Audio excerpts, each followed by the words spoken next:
کمال جی تفسیر. آپ فرماتے ہیں کوئی بادشاہ تھا اپنے شاہی باغیچے میں بیٹھا تھا, ٹھنڈی ٹھنڈی ہوا چل رہی تھی, ساری کابینہ اس کی بیٹھی ہوئی تھی, انواع و اقسام کی نعمتیں پڑی تھی, کھا بھی رہے تھے, گپے بھی لگا رہے تھے.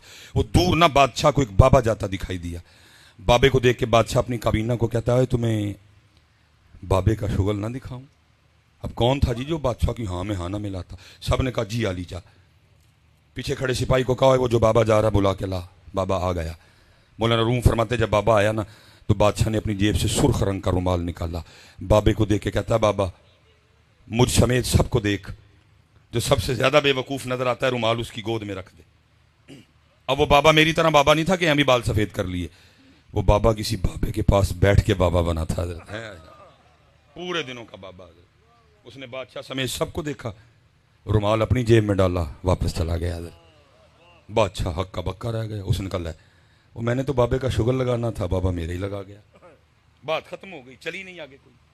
مولانا روم فرماتے ہیں کچھ دن گزرے, بادشاہ بیمار ہو گیا, اور بیماری بھی ایسی جس کی کسی کو سمجھ نہیں آ سکی ہے کیا.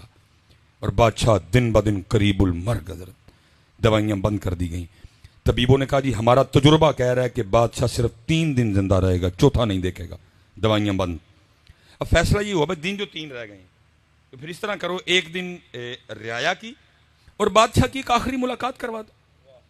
دن کا تعین کر دیا گیا, اعلان کر دیا گیا, بادشاہ کو ایک پلنگ پہ لٹایا گیا, اس طرح کا راستہ بنایا گیا, ایک ایک بندہ آتا جاتا بادشاہ سے ملتا جاتا اور جاتا جاتا.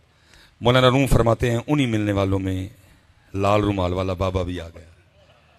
اب بادشاہ ایک تو ملاقات, ایک دوسرا تھا بیمار, اس کو نہیں بابا یاد کوئی. بابے نے آ کے السلام علیکم کہا, بادشاہ نے وعلیکم السلام کہا. بابا پوچھنے لگا بادشاہ سلامت, بڑا شور ڈال رکھا ہے, کتنے دی تیاری ہے؟ بادشاہ رو پڑا. اس وقت بڑا رونا آتا ہے بندے کو, لیکن کیا فائدہ. بادشاہ رو پڑا کیونکہ اس نے تو چھوڑ کے بھی بڑا کچھ جانا تھا.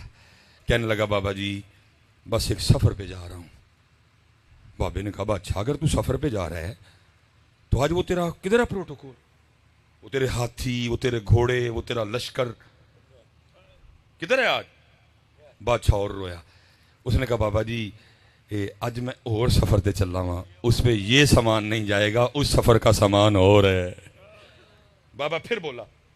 اس نے کہا بادشاہ تو خود ہی کہہ رہا ہے کہ جا سفر پہ رہا ہوں, سامان اور ہے, تو یہ بتا پھر اس سفر کا سامان کدھر ہے؟ بادشاہ رو پڑا. اس نے کہا بابا جی یہی تو غلطی ہو گئی, میں ساری زندگی اسی سفر کا سامان اکٹھا کرتا رہا, جو سامان اس سفر پہ لے کے جانا ہے وہ تو مجھ سے اکٹھا ہی نہیں ہوا ہے. بابے نے وہ لال رومال نکالا اور بادشاہ کو دکھا کے کہنے لگا بادشاہ یاد ہے یہ وہی رومال ہے جو تو نے مجھے دے کے کہا تھا جو سب سے زیادہ بے وقوف نظر آتا ہے, یہ رومال اس کی گود میں رکھو. اس دن تو رومال اپنی جیب میں ڈال کے چلا گیا, لیکن لے بادشاہ آج رومال تیری گود میں رکھ رہا ہوں کیونکہ سب سے بڑا بے وقوف تو ہی ہے. جس کو اللہ نے وقت دیا, جس کو اللہ نے مہلت دی, جس کو اللہ نے عقل دی, جس کو اللہ نے شعور دیا, اور وہ وہی سامان اکٹھا کرتا رہا جو اس سفر والا ہے, اور جو سامان اس سفر پہ لے کے جانا تھا اکٹھا ہی نہیں کیا.